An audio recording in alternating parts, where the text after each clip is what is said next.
ఉన్నాయి. ప్రస్తుతం సిఎల్పి నేత బట్టి విక్రమార్క మనతో ఉన్నారు. బట్టి గారు సిఎల్పి నేతగా ఎన్నికయ్యారు. 2 రోజుల పాటు కొంత ఉత్కంఠ పరిస్థితి ఉండే కాంగ్రెస్ పార్టీలో రాహుల్ గాంధీ ఎటకేలకు బట్టి విక్రమార్కని ఎంచుకున్నారు. బట్టి విక్రమార్కని ఏ ప్రయారిటీలో ఎంచుకున్నారు? సామాజిక సమీకరణాలు అనుకోవచ్చా? గతంలో డిప్యూటీ స్పీకర్గా పనిచేసినటువంటి అనుభవాల్ని పరిగణలోకి తీసుకున్నారు అనుకోవచ్చు? మా శాసనసభ్యులందరి అభిప్రాయాలని, మా రాష్ట్ర నాయకత్వం యొక్క ఆలోచనల్ని, అట్లాగే గతంలో నేను పనిచేసినటువంటి డిప్యూటీ స్పీకర్గా పనిచేసిన విధానం కానీ, చీఫ్ విప్గా పనిచేసిన అనుభవం కానీ, వీటన్నిటిని పరిగణలో తీసుకుని శాసనసభ వ్యవహారాల కోసం వర్కింగ్ ప్రెసిడెంట్గా పనిచేసిన వీటన్నిటిని పరిగణలో తీసుకొని మా నాయకుడు రాహుల్ గాంధీ గారు నిర్ణయం చేశారని నేను అనుకుంటున్నాను. అందుకే నేను పదే పదే చెప్తా ఉన్నా, మా శాసనసభ్యులందరికీ నా హృదయపూర్వకమైనటువంటి ధన్యవాదాలు. అట్లాగే మా రాష్ట్ర నాయకత్వం పెద్దలందరికీ కూడా నా హృదయపూర్వకమైనటువంటి ధన్యవాదాలు. రాహుల్ గాంధీ గారికి మరీ నా కృతజ్ఞతలు తెలియజేస్తూ ఉన్నాను. తప్పనిసరిగా శాసనసభ్యుల అభిప్రాయాలని, పార్టీ నాయకత్వ ఆలోచనల్ని, అంతిమంగా పార్టీ భావజాలాన్ని, ఈ రాష్ట్ర ప్రజల అవసరాలని, వారి సమస్యల్ని ప్రతిపక్ష పార్టీగా శాసనసభలో ఏ రకంగా అయితే మేము కన్స్ట్రక్టివ్గా ప్రభుత్వ దృష్టి, శాసనసభ దృష్టికి తీసుకొని వచ్చి వాటి పరిష్కారం కోసం చేయాలో అవన్నీ కూడా తప్పనిసరిగా చేస్తాం. సిఎల్పి నాయకుడి పదవి కోసము పార్టీలో ఉన్న 19 మంది ఎమ్మెల్యేలో మెజారిటీ వాళ్ళు పోటీ పడ్డారు. ఆఖరికి రాహుల్ గాంధీ నచ్చినటువంటి అధిష్టానానికి విధేయుడిగా ఉన్నటువంటి బట్టినే ఈ సిఎల్పి పదవి వరించిందనుకోవచ్చా? ఎమ్మెల్యేలు పార్టీ అంతా ఏకాభిప్రాయంతో చేసిందనుకోవచ్చు? అందరి అభిప్రాయాన్ని పరిగణలో తీసుకొని రాహుల్ గాంధీ గారు ఈ నిర్ణయం చేశారని నేను అనుకుంటున్నాను. అంతిమంగా పార్టీలో పనిచేసినటువంటి అనుభవం కానీ, కొంత పార్టీకి విధేయత కానీ, లేకపోతే వారు గతంలో అప్పచెప్పినటువంటి బాధ్యతల్ని చేసిన విధానం కానీ, అనేక అంశాలని అంతిమంగా ఏంటంటే పార్టీ సంబంధించినటువంటి రాష్ట్రంలో ఉన్న నాయకత్వం యొక్క అందరి ఆలోచనలు కూడా పరిగణలో తీసుకొని వారు చేశారు. అందుకోసమే నేను పదే చెప్తా ఉన్నాను కూడా, ఈ శాసనసభ ఎల్ఓపి అనేది ఒక పార్టీ విధానాలని, ఆ పార్టీ ఆలోచన విధానం, సమిష్టి ఆలోచనల్ని సభ దృష్టికి తీసుకొని రావడం కోసం నిర్వర్తించేటువంటి పాత్ర ఇది. బట్టి ముందు ప్రధానంగా 2 సవాళ్లున్నాయి. 88 మంది అధికార పార్టీ ఎమ్మెల్యేల బలం ఒకవైపు, కేవలం 19 మంది కాంగ్రెస్ పార్టీ సభ్యులతో బట్టి విక్రమార్క ప్రభుత్వం మీద ఎలాంటి పోరాటం చేయబోతున్నారు? సంఖ్యాబలం ఎంత ఉందనేది కాదు ముఖ్యం. ఇక్కడ ప్రతిపక్షంగా మేము ఎంత సమర్థవంతంగా కన్స్ట్రక్టివ్గా సభలో ప్రభుత్వ దృష్టికి తీసుకొని రాగలుగుతున్నాం, ప్రజా సమస్యలపైన మేము ఏ రకమైనటువంటి దృక్కోణంతో మేము సభ దృష్టికి తీసుకొని వచ్చి వాటి పరిష్కారం కోసం ప్రయత్నం చేస్తున్నాం అనేదే ప్రధానమైనటువంటి అంశం. మాకున్నటువంటి 19 మంది శాసనసభ్యులు అందరూ కూడా ఒక సామాజిక బాధ్యతతో కూడినటువంటి నాయకత్వ పటిమ కలిగినటువంటి అనుభవం కలిగినటువంటి నాయకులు ఇప్పుడు శాసనసభ్యులుగా సభలో ఉన్నారు. వీళ్ళందరూ కూడా కాంగ్రెస్ పార్టీ విధానాలతో, ఆలోచనతో ఈ రాష్ట్ర అభివృద్ధి కోసం, ముఖ్యంగా నిరుద్యోగ యువత కోసం, లేకపోతే వ్యవసాయ అభివృద్ధి కోసం, పారిశ్రామిక అభివృద్ధి కోసం, అంతిమంగా ఈ తెలంగాణ రాష్ట్ర అభివృద్ధి కోసం ఆలోచన చేసినటువంటి కాంగ్రెస్ పార్టీ విధానాల్ని నమ్మి పనిచేసినటువంటి శాసనసభ్యులంతా. సో వీళ్ళందరూ కూడా ఆ ఆలోచనతోనే సభలో గట్టిగా వాక్పటిమ కలిగినటువంటి విషయ పరిజ్ఞానం కలిగిన శాసనసభ్యులు. తప్పనిసరిగా మేము మా పాత్రను సమర్థవంతంగా నిర్వర్తిస్తాం. గతంలో చాలా సీనియర్ నాయకుడు 12-13 శాఖలు ఒకేసారి నిర్వహించినటువంటి జానారెడ్డి గత అసెంబ్లీ సమావేశంలో కొన్ని ఒడిదుడుకులు కావచ్చు, వ్యూహాత్మకంగా అనుసరించడంలో ఫెయిల్ అయ్యారనే అభిప్రాయాన్ని మీ పార్టీ ఎమ్మెల్యేలే వ్యక్తం చేస్తూ వచ్చారు. అలాంటి బట్టి విక్రమార్కకి ఇప్పుడు ఎలాంటి టాస్క్ ఉండబోతుంది? బట్టి విక్రమార్క మార్క్ ఎట్లా ఉండబోతుంది సిఎల్పి నాయకుడిగా? జానారెడ్డి గారు విఫలం అయ్యారంటే నేను ఒప్పుకోను. ఆయనకున్నటువంటి అపారమైన అనుభవం, అంటే అనేక సంవత్సరాలుగా రాజకీయాల్లో పాత తరం విలువలతో కూడినటువంటి రాజకీయ నాయకుడిగా, ఆయన భాష ఇప్పుడున్నటువంటి రాజకీయ నాయకులు వాడేటువంటి భాషలాగా ఉండకపోవచ్చు, కానీ అవగాహన కానీ, విషయం పైన వారికి ఉన్నటువంటి ఆలోచన విధానం కానీ చాలా స్పష్టంగా అంకెలతో సహా వారు బడ్జెట్ మీద చేసిన ప్రసంగాలు కానీ మిగతా వాటి చూస్తే మనకు చాలా స్పష్టంగా కనిపిస్తాం. తప్పనిసరిగా వారు వారి స్థాయిలో బాగా పనిచేశారని నేను నమ్ముతా ఉన్నాను.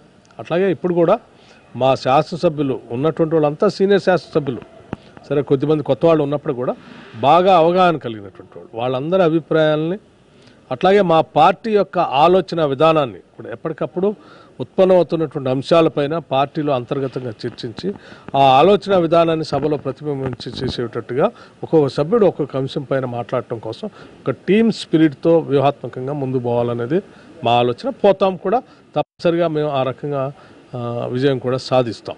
ప్రభుత్వానికి కొన్ని కీలకమైనటువంటి పథకాలు, ప్రభుత్వానికి కొంత విజన్ ఉంటుంది. అలాగే ప్రతిపక్ష నాయకుడిగా మీరు ఏ అంశాలని, ప్రజలకు సంబంధించినటువంటి అంశాలని సభలో ప్రభుత్వం దృష్టికి తీసుకువెళ్ళే ఆలోచన ఉంది. అలాగే ఎన్నికల ప్రచారంలో కూడా చాలా అంశాలని కాంగ్రెస్ పార్టీ బలంగా టీఆర్ఎస్ పార్టీ వైఫల్యాలను చెప్పింది. కానీ ప్రజలు ఆ మేరకు రిసీవ్ చేసుకున్నటువంటి పరిస్థితి అయితే కనపడలేదు. ఇప్పుడు మీ రోలు ఏ అంశాల మీద ప్రభుత్వం దృష్టికి తీసుకెళ్లే అవకాశాలు ఉంటాయి? ప్రధానంగా నిరుద్యోగ సమస్య, ఈ రాష్ట్ర అవతరణే కొలువుల కోసం. సో ఆ నిరుద్యోగ సమస్యని ఈ పార్టీ ప్రభుత్వం ఇచ్చినటువంటి హామీలను గత 5 సంవత్సరాల్లో నెరవేర్చలేదు. ఈసారి అయినా నెరవేర్తిస్తుందా లేదా అనేది ఒక పెద్ద ప్రశ్న. దానికోసం తప్పనిసరిగా మేము నిలబడతాం, నిరుద్యోగ యువత కోసం. అట్లాగే ఈ ప్రాంతం కొంత ఎత్తైన ప్రదేశంలో ఉండటం, ఇరిగేషన్ సంబంధించినటువంటి అంశాల్లో ఈ 2 నదుల నీళ్లని పూర్తి స్థాయిలో ఈ ప్రాంతానికి వాడుకోవాలనే దానికోసమే పోరాటం, ఆరాటం. దానికోసమే ప్రత్యేక రాష్ట్ర పోరాటం కూడా. సో ఆ రకంగా గోదావరి జలాలని పూర్తి స్థాయిలో ఈ రాష్ట్ర అభివృద్ధి కోసం వాడే విధానంలో జరుగుతున్నటువంటి ఈ నిర్మాణాలు కానీ, ఆ నిర్మాణాల్లో లోపాలు కానీ, అందులో జరుగుతున్న అవినీతి గురించి కానీ, ప్రజల ఖజానా దోపిడీ అవుతున్నటువంటి విధానం కానీ తప్పనిసరిగా సభ దృష్టికి, ప్రజల దృష్టికి తీసుకొని వస్తాం. ఇక మూడో అంశం ప్రధానంగా జిఎస్డిపి కోసం పెద్ద ఎత్తున ఉపయోగపడేటువంటి సర్వీస్ సెక్టార్ కానీ, లేకపోతే ఇన్ఫ్రాస్ట్రక్చర్ కానీ, ఇండస్ట్రీ కానీ, వీటన్నిటి అభివృద్ధి కోసం కాంగ్రెస్ పార్టీకి ఒక ప్రత్యేకమైనటువంటి ఆలోచన విధానం ఉంది. దాన్ని కూడా తీసుకుని వస్తాం. అట్లాగే సంక్షేమ రంగం, సమాజంలో ఉన్నటువంటి అన్ని వర్గాలని ఇంక్లూజివ్ గ్రోత్తో ముందుకు తీసుకొని పోవటం కోసం, సమాజంలో చెయ్యి అందించి పైకి తీసుకొని రావాల్సిన వర్గాలని ముందుకు తీసుకొని పోవటం కోసం ప్రభుత్వ పరంగా చేయాల్సిన విధానాలని చేస్తుందా లేదా అనేది చాలా లోతుగా అధ్యయనం చేస్తే, గతంలో కాంగ్రెస్ ప్రభుత్వాలు తీసుకొచ్చిన SC/ST సబ్ ప్లాన్ని సంపూర్ణంగా అమలు చేయలేదు. పూర్తిగా నిధులన్నీ పక్కదో పట్టించారు. దానివల్ల ఆశించిన మేరకు ఫలితాలు రాలేదు. ఈసారి వాటి మీద కూడా బాగా దృష్టి పెట్టి వాటిని సంపూర్ణంగా అమలు చేసే విధానంలో కానీ, వీటన్నింటినీ పైన, వ్యవసాయ రంగం పైన, నిరుద్యోగ సమస్య పైన, అంతిమంగా శాంతి భద్రతల పైన, వీటన్నిటిని దృష్టిలో పెట్టుకుని కాంగ్రెస్ పార్టీకి ఒక సమగ్రమైనటువంటి ఆలోచన విధానం ఉంది. ఆ విధానాన్ని సభ ద్వారా ప్రభుత్వ దృష్టికి తీసుకొని వచ్చి అమలు చేయడం కోసం ప్రయత్నం. కాంగ్రెస్ పార్టీకి ఉన్నటువంటి ప్రధాన సమస్య సీనియర్లంతా ఉండడం. కానీ ఒక్కొక్కరు ఒక్కొక్క అభిప్రాయాన్ని, ఒక్కొక్కరి అభిప్రాయాన్ని తను ఎక్స్పోజ్ చేస్తూ ఉంటారు. సమన్వయం ఉండదు అనే ఒక అభిప్రాయం కూడా కాంగ్రెస్ పార్టీ మీద ఉంది. అట్లాంటి సీనియర్లు, మీరు చెప్పినట్టు సీనియర్ నాయకులు ఉన్నారు, కొత్తగా వచ్చినటువంటి ఎమ్మెల్యేలు ఉన్నారు. వాళ్ళందరినీ బట్టి విక్రమార్క ఎట్లా లీడ్ చేయగలుగుతారు? It is not a question of leading, it is a question of carrying everybody together. అంటే మేమంతా కలిసి ప్రయాణం చేయాల్సి ఉంటుంది. ఒకళ్ళు లీడ్ చేసేటువంటి విధానం కాదు. It is a team work. ఆ టీం వర్క్ తప్పనిసరిగా నాకు ఆ సీనియర్ల పైన, సీనియర్లతో సన్నిహిత సంబంధాలు ఉన్నాయి, జూనియర్లతో కూడా సన్నిహిత సంబంధాలు ఉన్నాయి. వీళ్ళందరి అభిప్రాయాలు కూడా చాలా అవసరం కూడా పార్టీకి కానీ, సమాజానికి కానీ.